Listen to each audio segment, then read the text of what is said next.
Bueno, y comentaba, vamos a conversar ahora con la compañera Yanina Arari sobre la situación de los trabajadores, el mundo del trabajo, los sindicatos. ¿Qué tal, Yanina? ¿Cómo ¿Qué estás? tal, Pablo? ¿Cómo andás? Bueno, muchas gracias por haberte sumado a esta emisión especial de Hay Plata. Te quería preguntar, ¿cómo ves estas noticias que se dieron a conocer esta semana, donde el gobierno festeja que se hayan echado a más de 30.000, ellos dicen ñoquis, trabajadores del Estado, y diciendo que eh, ahora se van a realizar pruebas de idoneidad para realmente que queden los mejores en el Estado? Bueno, ahí hay que entender que los trabajadores del Estado son el blanco principal del ataque que el gobierno de Milei vino a impartir sobre el conjunto de la clase obrera, ¿sí? Hubo efectivamente despidos, hubo una caída salarial muy fuerte, o sea, son los que más sufrieron la caída salarial, y ahora se agrega esto del examen de idoneidad, ¿sí? Que Ujú. en realidad, digamos, agrega un elemento de hostigamiento hacia los estatales que se suma a, digamos, los elementos que señalé y a un aumento también de la precarización dentro del Estado, porque a quienes estaban contratados por, como se dice, artículo 9, o sea, con contratos temporales, Ujú. anuales, ahora se los pasó a contratar trimestralmente, ¿sí? Y encima se les agrega este examen que todavía no tiene ninguna resolución ni marco normativo, con lo cual no se sabe absolutamente nada de cómo va a ser, de cuáles van a ser las consecuencias, por ejemplo, de aprobar o desaprobar el examen. Si se aprueba el examen, va a haber un pase a planta. Si se desaprueba, ¿qué va a pasar con esa persona? No se sabe, porque el gobierno no dio ninguna precisión, no hay nada oficial, simplemente largó esto, ¿sí? Simplemente como una forma también de hostigamiento, en principio, y de buscar seguir estigmatizando a los trabajadores y las trabajadoras estatales, que, digamos, en realidad la mayor parte de la planta estatal son personas con títulos universitarios, de grado, es decir, no es gente que no sepa, no esté capacitada, que no sepa hacer su trabajo y que además ya es evaluada anualmente, porque anualmente eh, ellos se someten a una evaluación Ujú. y además se les renueva el contrato, con lo cual significa que son idóneos e idóneas para su tarea, si no, obviamente no se mantendrían durante años, porque hay gente con 20, 30 años de antigüedad Claro. como contratados en el Estado. Pero bueno, viste que una de las promesas de campaña del gobierno era pasar la motosierra por el Estado, eliminar a los ñoquis, y otra tenía que ver con la reforma laboral, ¿no? Esta idea de que supuestamente es caro contratar en Argentina, que hay trabas para los empresarios. ¿Te parece que esta avanzada sobre los trabajadores estatales va como una punta de lanza de lo que quiere hacer el gobierno para habilitar a otros sectores? Bueno, el gobierno ya avanzó con la reforma laboral en la ley bases, sí, con muchos puntos. Hay algunos que le quedaron afuera y que probablemente vaya a seguir insistiendo, que no son más que elementos que la burguesía busca imponer hace tiempo Si lo, y si lo- que si lo pudieras resumir en pocas palabras, ¿qué es lo que cambió con la ley bases en el ámbito laboral?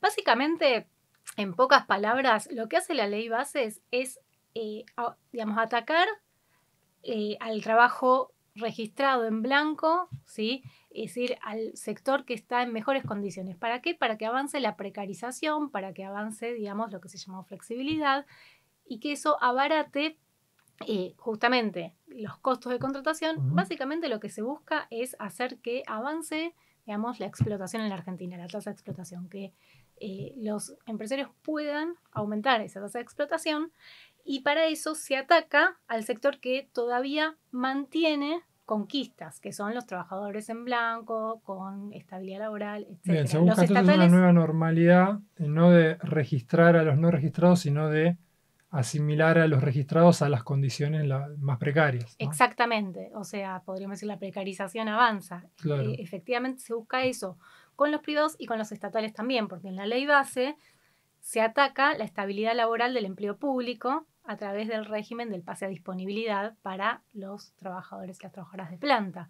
Con lo cual, lo que se busca básicamente es atacar eso, que es algo que se consagra, digamos, en el derecho laboral, con las reformas laborales, pero que avanza de hecho. Es decir, no siempre y necesariamente hace falta una reforma laboral para que eso avance. Eso en la realidad avanza. Es decir, en la Argentina vivimos hace décadas una reforma laboral de hecho, ¿sí? En donde el sector que se encuentra en mejores condiciones la clase obrera pasa a ser cada vez un porcentaje menor del conjunto de la clase obrera. Y entonces crecen los contratos precarios, crece como forma de contrato precario el monotributismo, ¿no?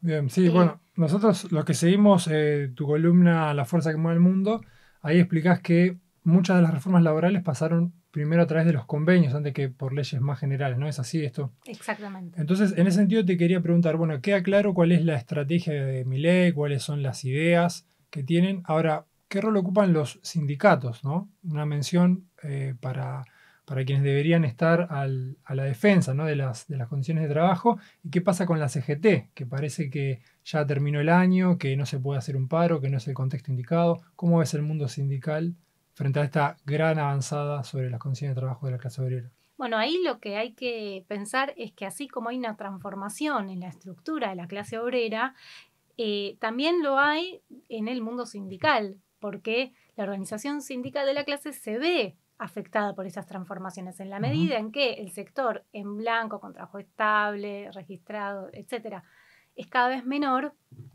Ese es el sector que puede sindicalizarse. Un trabajador en negro, un trabajador precarizado, monotributista, etcétera, etcétera. Digamos, son sectores que no están en general organizados sindicalmente, con lo cual la base de los sindicatos obviamente se va a erosionar, ¿sí? Bien, estructuralmente está más debilitada la clase obrera. Pero además de eso hay obviamente un proceso, si se quiere, también lo he tratado en la columna, que usualmente se llama de burocratización, ¿sí? Que tiene que ver con una descomposición de la función de los sindicatos, de los sindicalistas, de la dirigencia sindical, que muchos se han transformado ellos mismos en burgueses sindicales, y que han dejado de preocuparse por la defensa de las conquistas obreras, y eso es muy claro en sectores como construcción, gastronómicos, o sea, los sectores que en general los sindicatos que están, lo por que ejemplo, llamaste ahora más la casta sindical, ¿no? claro. Que con esa casta no tiene problema, con esa casta tampoco tiene problema. No, para está nada. Claro. De hecho, con Gerardo Martínez, con Barrio Nuevo, con gente de la UAT, etcétera, están muy cercanos al gobierno y representan a sectores que, como dije, donde las condiciones, digamos, de los trabajadores del sector son las peores dentro de la clase obrera. Y por otro lado tenemos sindicatos que buscan, digamos, defender un poquito más a los trabajadores y que, bueno, están rompiendo y que, digamos, ya en el pasado han generado otras rupturas dentro de la CGT. Hoy se va hacia eso, bueno. Tenemos Eso te a Pablo quería Moyano. preguntar para ir cerrando. Bueno, está claro la casta sindical, la CGT, la tregua que tiene con el gobierno y la convivencia que tiene. ¿Qué perspectivas hay en el futuro cercano de cambiar esa situación desde la clase obrera? Bueno, ahí se está gestando supuestamente para el 5, ¿no? Un paro que en principio convocaron los estatales, hay que ver si se suman otros sectores, en principio se dice que se va a armar algo más grande, es evidente que la CGT no va a sumarse claro. En su conjunto, pero eso tiene un límite, porque ya lo vimos, y porque, digamos, representan a un sector más pequeño. Uno podría decir, bueno, desde la izquierda se está haciendo algo y tampoco uno ve que se estén conformando instancias para reagrupar a la clase obrera desde ahí. Hay un punto en donde también la lucha sindical marca un límite, digamos, tiene un límite y encuentra su límite, claro. ¿sí? Y que, digamos, tendría que llevarnos a una conclusión de que hace falta pasar hacia la lucha política también, que la clase obrera se organice también políticamente, no solamente detrás de políticos burgueses, sino detrás de una alternativa propia, ¿sí? Entonces, en ese sentido, creo que también es importante tener en cuenta eso, que la lucha sindical también tiene un límite. Bien, ¿no? Bueno, muy, muy interesante esto último que dijiste de pasar a la alternativa política. Para eso hay plata, para eso es esto que estamos organizando desde Vía Socialista, esta plataforma Argentina 2050 que queremos discutir con el mayor número posible de personas. Así que bueno, te agradecemos, Janina, por haber pasado por esta edición especial de Hay Plata. Muchas gracias. Recomendamos tu podcast y seguiremos conversando más adelante. Dale, muchas gracias, Pablo.